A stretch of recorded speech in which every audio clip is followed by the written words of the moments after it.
I would like to welcome you all.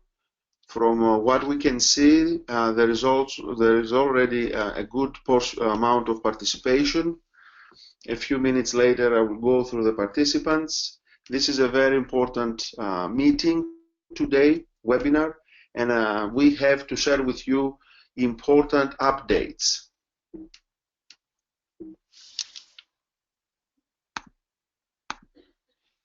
The agenda of our meeting today includes the review of the pilot phase that was just completed, updates on participating centers,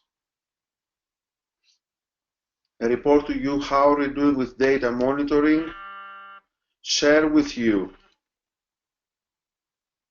the strategic plan and expectation from all centers for the main phase, talk a little bit, discuss some revisions of the questionnaires that were made based on your experience and input from the pilot phase. And again, Dr. Amir Gougol, who sits next to me, and myself would like to welcome you. We'd like to welcome Dr. Isler from Indiana, Dr. Narcis Zarnescu from Bucharest, Venkata Xintala from Pittsburgh, Dr. Gula from Lithuania, Dr. Gonzalez and Mario Pelais from Drs. Gonzalez and Mario Pelais from Mexico, Dr. Thacker from AGH, Pittsburgh, Dr. Barbu from Cluj, Romania, Dr. Gutierrez, one of our members of the Executive Committee from Buenos Aires, Argentina, Livia Archibugi, Dr. Capurso from Rome, and Dr. Alonso as well. And once again, I would like to ask a request for those of you that you are joining us through the through your smartphones. We actually have no way to know that you are on and you are participating. So please, if you don't mind, either send us a message through the website, the webinar website, or an email to let us know that that you are with us. I would like also to welcome Dr. Lara from Cleveland Clinic, Florida. Again, our agenda is busy today, so I'm going to go on and start. In respect to the pilot phase, we have just completed the pilot phase, and overall I have to tell you that it was a very helpful and successful experience. It did lasted a little bit less than 3 months. We had 10 centers enrolling patients, both from the US and around the world, and overall 57 patients were enrolled in the pilot phase. During that time, Dr. Gougol organized 7 phone conferences. This is an attempt that we are doing to embrace all investigators and coordinators and give them the opportunity to be able to share with us their problems, their questions, their concerns on a weekly basis. Those conferences are held on Fridays at 10 a.m. Eastern Time. The REDCap questionnaires were tested and were updated based on your comments. Now it's time to move on to the main phase, which is an important and critical step towards the progression and establishment of APPRENTICE study. Again, the pilot phase was successful with both domestic and international patient enrollments, modifications on the questionnaires, and we were able to set up a platform through REDCap for ongoing monitoring of all centers. And this monitoring, we have the chance to talk about issues, questions during our weekly conferences. So I want you to know that we have the ability to monitor your entries. So we have the ability to see if there are certain areas that you have issues, or you are not able to record specific sets of data, and we'll be there to help you and support you to move on with, if possible, maximal and optimal recording of data. So we're going to move into the main phase, the production phase, and at this point the REDCap questionnaires have been finalized and locked. And by locked I mean that at this point it will be extremely hard to go back and change the questions. So from now on, our goal and your goal should be to follow the questionnaires and try to answer and address all questions for each patient at your best ability. There is no more time for updating the questionnaires. And through the pilot phase, we were able, by enrolling 57 patients, to make sure that actually the questionnaires work. So going back to the pilot phase, I just want to congratulate and give credit to the centers that they were able to support the pilot phase and enroll patients. And I would like to share with you that I am expecting all of you, all of the centers that have already get permission, to be very aggressive during the main phase. In the pilot phase, we had the luxury to be a little bit less intense and aggressive, but now it's the time that we have to give 100% of our effort. So our center at Pittsburgh was able to enroll 20 patients. Johns Hopkins enrolled 6 patients, and I would like to congratulate Dr. Vikesh Singh and his team for their great support. Indiana University, a group led by Dr. Isler, was able to enroll 4 patients, as was the Medical University of South Carolina, led by Dr. Greg Cote. Again, I would like to thank those 2 centers for their support and participation. Cleveland Clinic from Cleveland, Ohio, enrolled 4 patients with Dr. Tyler Stevens and Dr. Tyler Stevens. University of Tennessee enrolled 2 patients, and then we can move on into the international centers. Both centers from Romania, Cluj, and Bucharest, with Doctors Barbu and Zarnescu, are doing excellent, and I would like to congratulate their incredible effort. Cluj have enrolled 5 patients and Bucharest 7 patients. There are 4 patients enrolled by Mexico, and I would like to thank my collaborators in Mexico, Dr. Mario Pelaez and Dr. Gonzalez. The Lithuanian University of Health Science has also enrolled 1 patient, which is actually our first patient in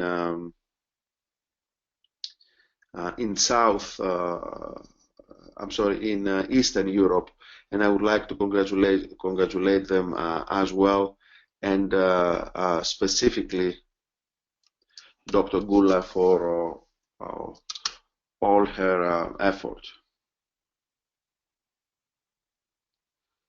So in respect to the questionnaires, as I already mentioned, through the pilot phase and the experience that we gained, we were able to update them. So there are some additional variables that we have decided to include, and those are both posted at the CAPER website, but also on, of course, they are included on the final version of the REDCap questionnaires. And moving on to the main phase, right now we have 12 centers that have already being approved under the University of Pittsburgh IRB, meaning Institutional Review Board umbrella, to participate. This includes Brigham and Women's Hospital from Boston, Cleveland Clinic both in Cleveland and Florida, Indiana University, Johns Hopkins Hospital, Kaiser Permanente from California, MUSC, which is the Medical University of South Carolina, the Maine Gastroenterology Center, Stanford University, University of Nebraska, University of Pittsburgh, of course, and University of Tennessee. As I already mentioned, some of those institutions have already started enrollment. So I really encourage those centers that have already started to keep up the good work and try to maximize their enrollment for the next 1 year. But also I will urge the centers that they have permissions and they are ready to move forward, please start enroll patients. In South America, we have Hospital de Gastroenterología, Dr. Carlos Boronino Uduanondo in Buenos Aires, as well as the Hospital Nacional Professor Posadas in Buenos Aires, and the Hospital General de Agudos Dr. Cosme Argerich. There's also the Institution Sanatorio Park in Rosario, Argentina, the Hospital Italiano de Buenos Aires, one more from Buenos Aires. We have the Hospital Nacional de Itagua, Paraguay, the Universidad Nacional Autónoma de Mexico from Mexico City, and the Hospital Universitario Dr. Jose Gonzalez from Monterrey, Mexico. So again, I know that centers from Mexico and Buenos Aires, correct, have already enrolled patients, but please, again, the rest of you are ready to go, please move to the next step. Finally, in Europe, we have Attikon University Hospital from Greece, we have St. Andrea Hospital from Rome, the Hospital and Clinical Center of Kosovo, LUHS from Lithuania that has already enrolled patients, as the two centers from Romania have done, University Emergency Hospital of Bucharest and University of Cluj. And finally, we have the Spanish Pancreatic Club, which is a big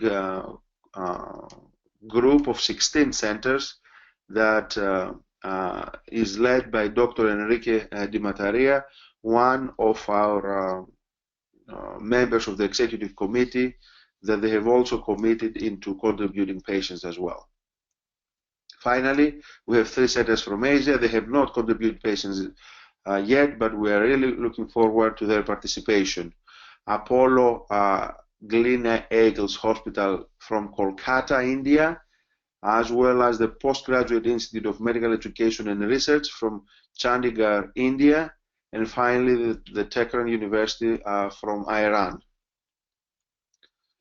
What is going on? What is going to go on with the main phase as far as monitoring? First of all, I want to share with you that the University of Pittsburgh team will be available 24/7 to be contacted via email. You can contact Dr. Gougol. I provide his email and his actually cell phone as well.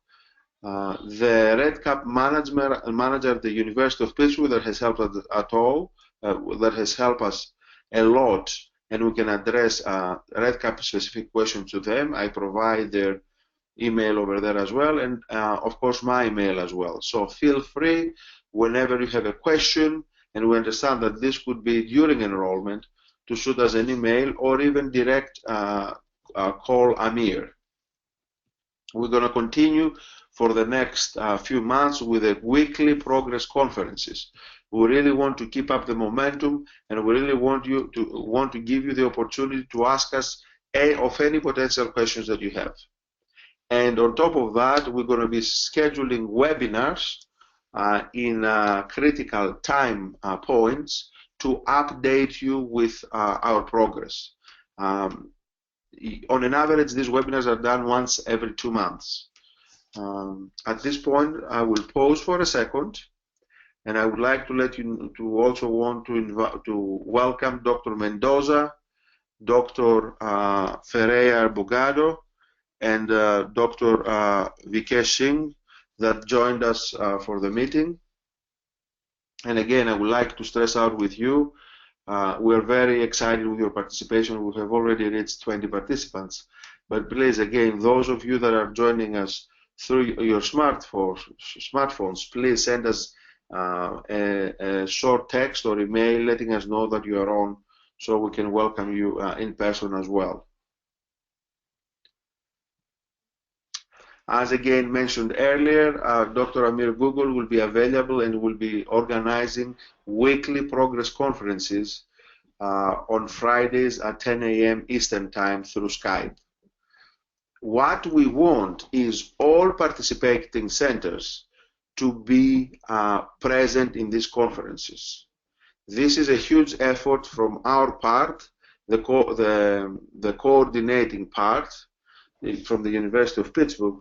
So it's really important for you guys to be present there, at least the coordinator or one coordinator or investigator from each center. So we expect you to participate in these conferences.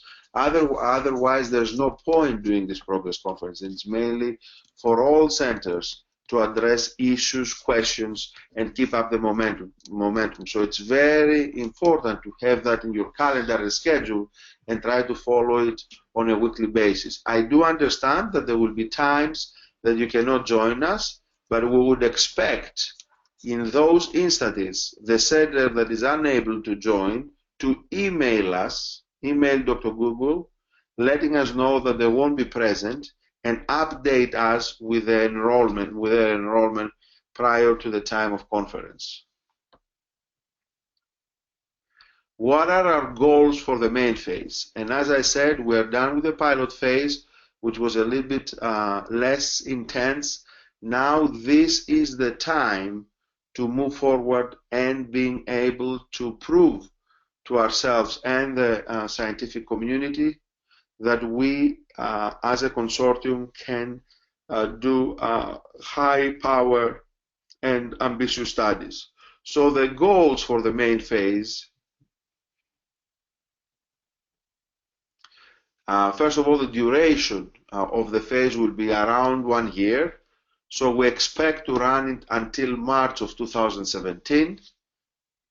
And in respect to patient enrollment, our magic number is a 4-digit number, meaning at least 1,000 patients.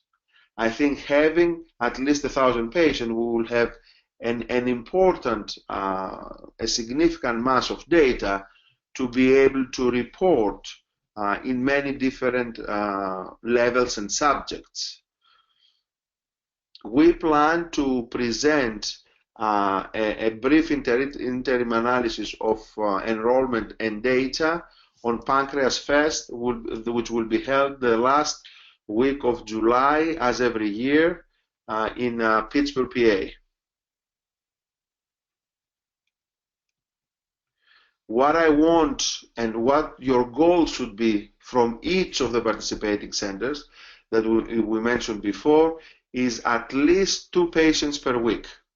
This is the number, the magic number, and this number will lead into almost or more than 100 patients at the end of the main phase.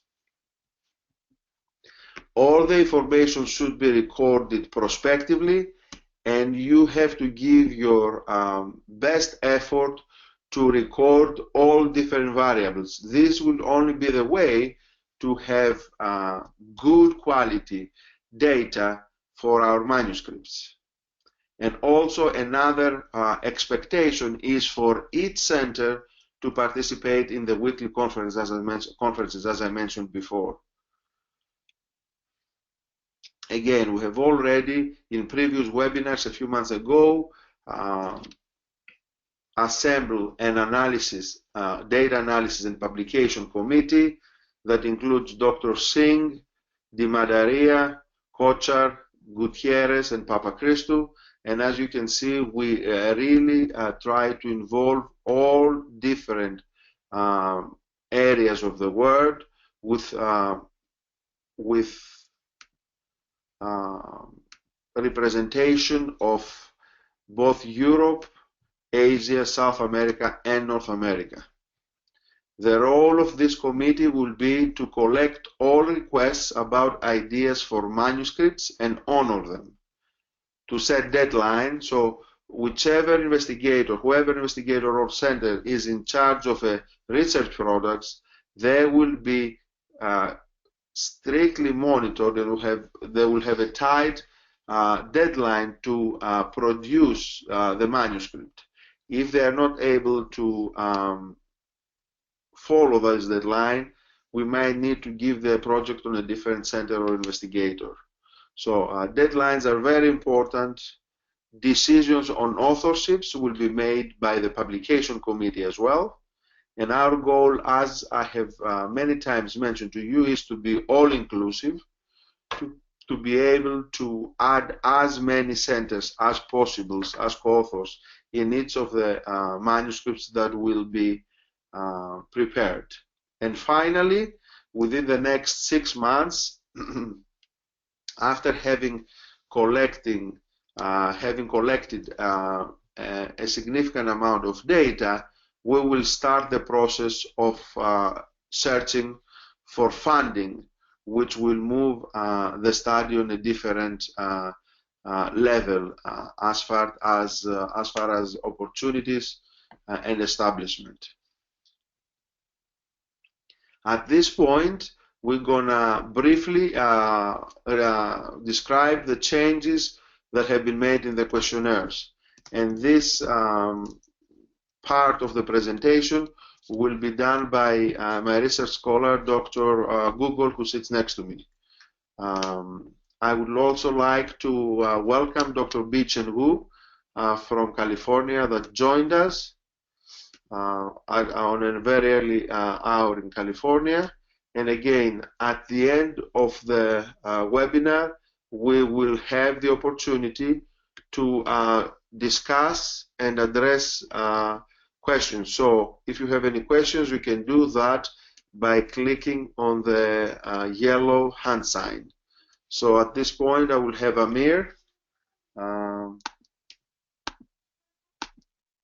take over. Amir? Good morning, everybody. Thank you. Yes. Thank you, everybody, for joining Apprentice webinar.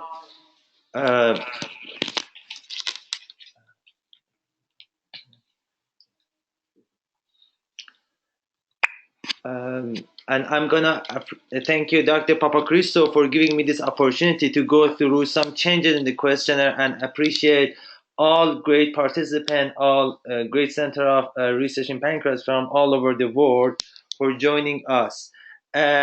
As Dr. Papacristo mentioned, there are at least 5 centers, 5 participants who are now in the webinar, but we don't know their names. So just to welcome them and appreciate them, they can send me an email to have their name. So okay, based on the feedbacks and comments that we had during the pilot phase, we had many comments, and based on them, we sit down and change the questions. Now I'm gonna just quickly go through some of the changes that we did, but the whole list are in the CAPER website, so you can go and check it, and we will be in contact if you have any questions. The first part, in the first field of the question in red cap, which is exclusion and inclusion criteria, we added a part for date of enrollment because we thought that it's important to know the date of enrollment. And in addition, we decided to just limit the number of patients to those who are within 7 days of admission to the initial hospital, which it means if the patient is admitted like 5 days ago, it's still we can enroll. But after that, that's to make sure that the data is clear. And you see, this is as most of your centers is familiar, it's a red cap view of the questionnaire. And another decision that was made is to record the number of all patients who are excluded from the study. So although we don't go on and fill the rest of the field, but please fill the first field of the red cap for every each patient, either it's a chronic pancreatitis or pancreatic cancer or any other exclusion criteria. Just just fill the first field. So every patient identified, even if not enrolled, should be recorded. Mention that. Exactly. That every patient who is unidentified and identified as acute pancreatitis meeting our inclusion criteria should be recorded and fill the exclusion criteria form. And in cases that the centers are unable to enroll the patient for whatever reason, there is a blank area downside of the inclusion exclusion field which you can write. Please write for us that what was the reason in brief for not including the patient. In this way we can have the keep track of all patient in every each center. And this is the red cap view of the questionnaire. In the demographic area, we added a calculated variable for BMI, and we added some question for weight size. As most of you know very well, that weight size reflect the central obesity, which is important for us. And based on our experience during pilot phase and before, by having the pant size, we can have a good estimate of the weight size from the patients. And we have a table in the red cap questionnaire, but please uh, be aware that this list can be different in different countries. At least in Iran that I was living there, it's different. So the size of the pants will be a little bit different. This is like the most nationwide list that I can put it in the red cap, but just use your own country list. uh, in terms of etiology, we added two questions. For those cases we can find a secondary etiology. Uh, in some patients, we can find more than one etiology. For example, the patient can come in with the gallstone, and at the same time, there is a serious history of alcohol abuse. And in those cases, we have another question that asks if there is any secondary etiology, and if you click yes with the branching system, it goes to asking what's the secondary etiology. Just as a general rule, two main examples that I can give you, that the patient with gallstone alcohol, you can go for gallstone as a primary etiology and then chose alcohol as a second one. And in cases that there is both alcohol and high triglyceride level, if the triglyceride level is more than 1000, please choose the hypertriglyceridemia as the first one and alcohol as a secondary etiology. And this is the view of the red cap that you can see. If you click yes in the branching, you can see the next part of questions. In past medical history, we add few questions about the pre-existing history of hypertriglyceridemia. We had the questions for triglyceride for this episode and this admission, but in cases that there is any evidence for the baseline triglyceride level from prior admission or visits, you can record it because it's important for us to have this part of information. In terms of laboratory markers, we added lipase level on different days, both all admissions 24 hours, 48 and 72 hours. And it's important to record the upper limit of normal for lipase at your centers, which at least in centers in the United States, it varies between centers and even between laboratories. And the units. Okay, and the units, yes.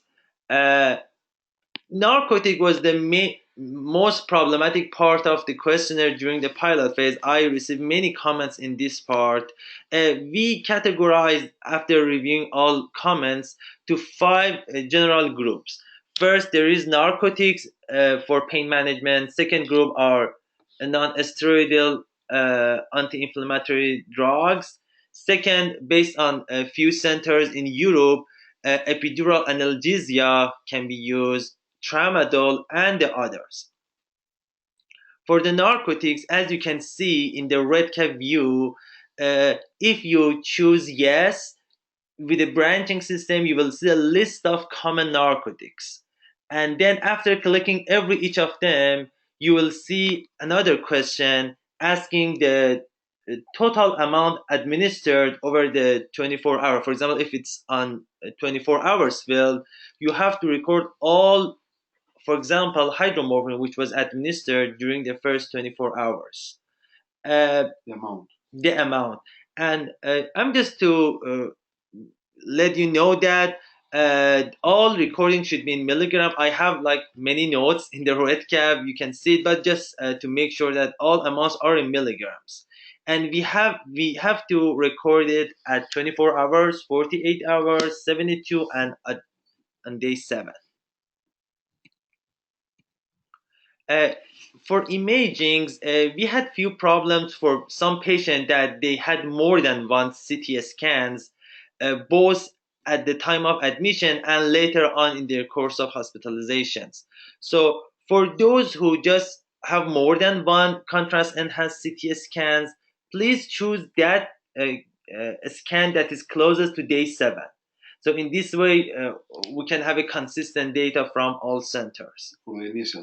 For the initial scan, for the early imaging finding, which could be normal pancreas, could be interstitial edematous pancreatitis, or pre or pancreatic necrosis.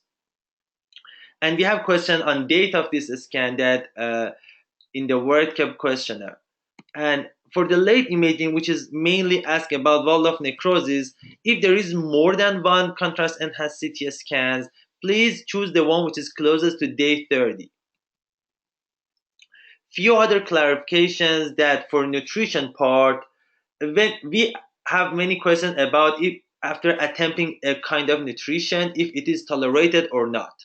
We define the tolerance as at least 24 hours. So if, for example, the patient started on oral feeding and after 10 hours it start pain and they had changed it, it means intolerance. And they have to tolerate it at least 24 hours. At least 24 hours, yes. And the last thing that I'm going to clarify is I moved the delayed intervention questions, which was a separate field in our old questionnaire, to the follow-up. So in the follow-up section, which is at 90 days, you can go back to the chart and see if the patient had any intervention after 2 weeks of admission. This is important because intervention many times these days are delayed and can happen months after the onset of the disease. So there's no point trying to record delayed intervention early in the course. So definitely this section appropriately was moved into the follow-up field. And right now, I'm done with these few changes. I'm just, as I told you, it was like just a summary of the changes that I did. Please, every investigator, if they have any questions, click on the yellow hand sign, and we will be more than welcome to answer. Dr. Papacristo will be more than welcome to answer all questions.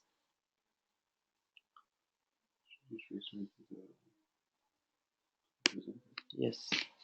I'm gonna change the presenter to Dr. Papacristo.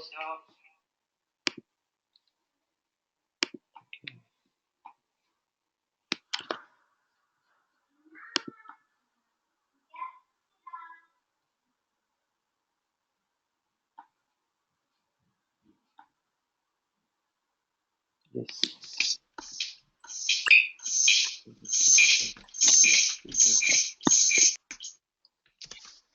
Okay. So we're back on. Hopefully, the section on the updates and questionnaires will give you an idea of the few small changes that we needed to do. So again, as a summary, we're moving on to the main phase. We already have 57 patients enrolled in the pilot phase. We're able to have a successful monitor as well as significant and important feedback on the questionnaires that we're able to update based on this feedback. We have multiple centers that are ready to go. 10 of them have already enrolled patients, as I mentioned. Now it's the time for all of you to move forward and start enrolling patients. We have set expectations for you. Your goal should be at least 2 patients a week for a total of 100 patients during the 1-year duration of the main phase. You are expected to participate in all weekly conferences to give us an update. I want you to understand that this is a huge amount of effort from our side, so we really want you to be an active member of the team and continue to participate rigorously in this consortium. We talked about the executive committee and we talked about the possibility that we'll have to report our first 4-month results at Pancreas Fest that will be held in the last week of July in Pittsburgh. All of you are welcome to come and join us for this great pancreas research conference. If you are interested in participating, or your coordinators, please let me and Amir know, and we'll try to make it as convenient and inexpensive as possible for you. Amir, do we have any questions? Anyone right now that have asked any questions? Anyone that would like to talk? Not anything yet, but actually we have some, huh? Dr. Livia, are there some mandatory questions and some that aren't? Yeah, that's a very important question. Are there some mandatory questions and some that are not? There are some questions that they are mandatory in the way you cannot progress while you're placing your data on RedCap without answering these questions. We felt that there are certain questions that have to do with patients' demographics and outcomes that we really need to know. So indeed, there are some mandatory questions, but your goal should be to try to answer all questions in a prospective fashion. Another question by Dr. Isler, to clarify, we will not be calculating total narcotics administered to morphine equivalent dosing if we are no longer doing. Is this done by RedCap? It's correct, yes. The thing is that we are gonna just record all narcotics dosage, and then RedCap will calculate in its own, so you will not see. So because the main point that we did these changes, it was very difficult for some centers to do this calculation on their own, and it was many discrepancies in terms of numbers. So we decided to change it. So just simply speaking, click the narcotic that was administered and enter the total amount that was administered over the 24 hours. So overall, with this change, correct, Amir, things will be simpler for the centers recording the data. Yes, they won't have to do the calculation. So if something, Jeff, this will help you to actually being able to enter the data on a more convenient and faster fashion. Dr. Lara is asking, please repeat the link contact info for the Friday Skype meetings. Dr. Gougol will be sending an email out, including you, of course, Dr. Lara, for the Friday meetings that they are done through Skype. Amir, do you have to add something on that? You're going to send the link out, correct? Yes, it's mine, a Skype account, but I will send you the exact link, which is easily you can connect it. But just to make sure that it's Friday, 10 a.m. Eastern times. Now, have we missed any other? Yeah, let me go down here. Dr. Barbu is asking, for patients not fulfilling the inclusion criteria, do we have to complete all questionnaire or just the page with the exclusion? Of course, just the page with the exclusion criteria, Dr. Barbu. So this, in a way, will give us an idea on how many patients were screened and how many patients filled in the inclusion criteria. I think if we have this sort of information, this will only add up 1 to 2 minutes of your time for every patient that we exclude, but this will give us a good idea of how many patients were screened and what were the reasons for exclusion. And one of the reasons that will come up now is that capturing the patient within the first 7 days of disease, correct? As we discussed, as your center being a large referring center, if this patient comes to your hospital 2 weeks or 3 weeks down the road, this won't be a good patient for this certain study, because the strength of the study is recording of early prospective data. And if we go that far out, we'll probably miss that opportunity. Mario, Dr. Pelaez, Mario, you would like to ask a question or talk, please. He's unmuted. You are now. You can talk now, Mario. We can hear you. Hi. Just one quick question. With the recent updates, there have been some pop-up signs showing up mentioning that there is some incompatibility or missing data in the already recorded data. So I don't know if we have to re-enter everything again or just try to fill up the new. Question, if I understand it correct, to Amir is, Amir, for patients that were enrolled before the new changes, as Mario mentions. Yes. Now it appears with the new changes that there are some missing data incompatibilities. What are we doing for those 50 or 55 patients that were enrolled before the update of the questionnaires? Thank you. It's a great question. Yes, the answer is that we have to go back, and I just started go back all my patients from UPMC, and for your convenience, I posted a document in the CAPER website, and we will be in contact, of course, by emails to make sure which are the actual questions, exact questions which needed to be looked.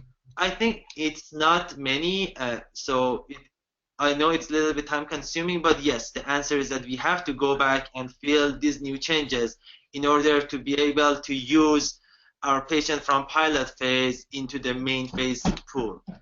Okay. This is definitely an inconvenience, and that's a very good question, Mario.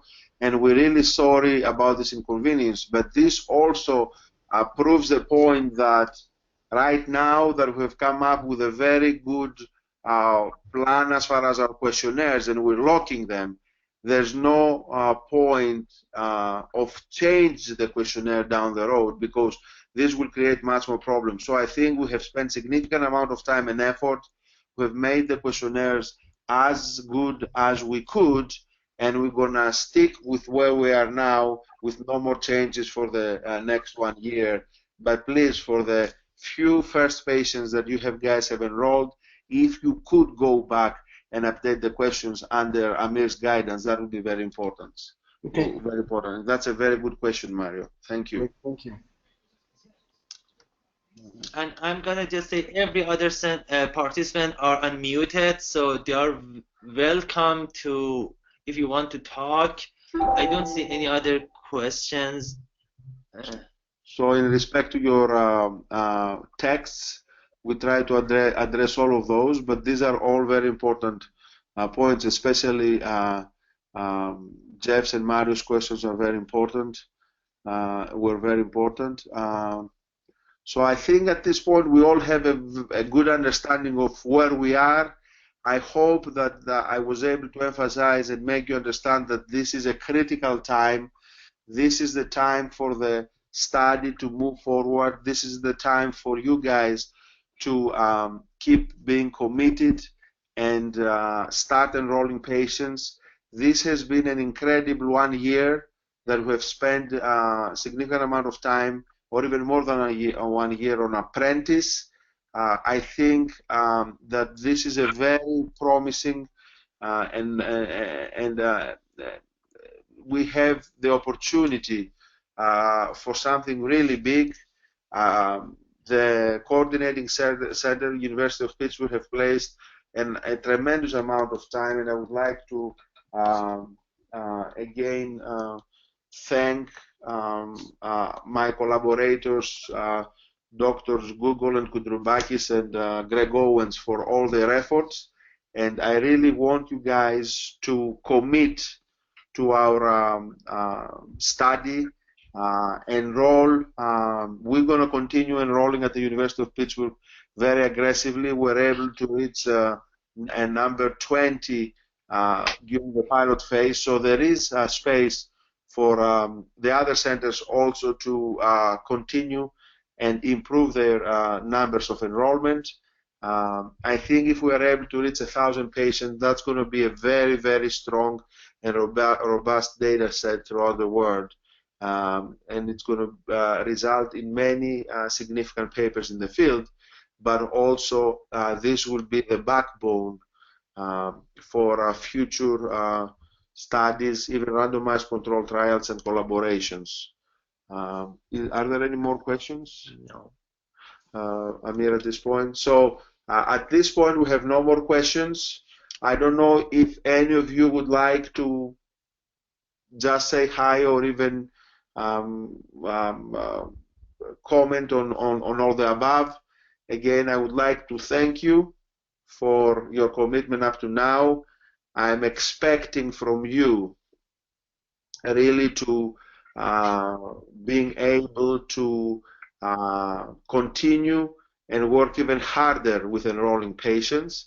I think the tough part, which is setting the study through the IRB umbrella of the University of Pittsburgh, finalizing the questionnaires, being able to enroll the first patients, is already done. We have 10 centers already that have enrolled patients.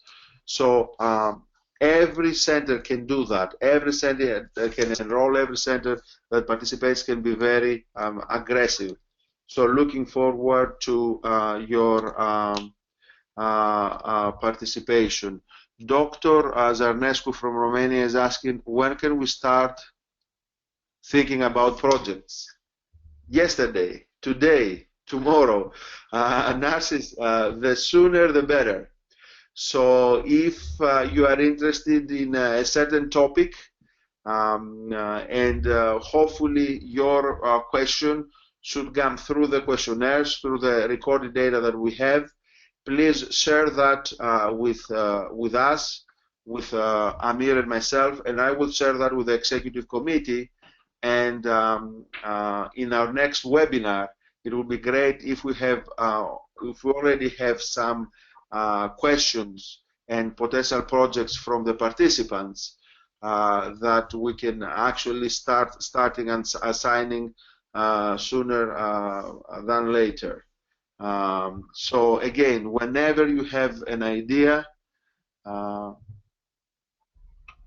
that would be, please share it with us, and that's why we have a committee, an executive committee of from 5 members representing all geographical areas of the study to honor the participants' ideas.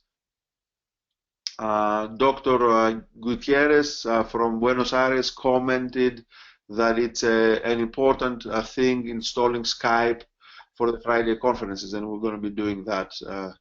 Again, Dr. Gutierrez, who is part of our executive committee, thank you very much for your support and all the great work that you have done in South America to actually bring into the study other centers as well. So Narcis, I'm looking forward to your ideas, and the committee, of course. And I think at this point, if you guys have no more questions, since we're approaching 10 a.m. Eastern Time, almost an hour in the conference, I would like again to thank you for participating. This is the time we have reached, our time to being ready to start the main phase and enroll aggressively patients. And as Dr. Barbu have requested, we will be uploading today's presentation and the recorded webinar on KPER website in the next few hours. Again, thank you very much. Have a good weekend, and looking forward to seeing on a daily basis the numbers of enrollments in Apprentice to go up. Every morning I meet with Dr. Gougol, and he's sharing with me the magic number. We really want this number to grow on a daily basis. Again, thank you very much.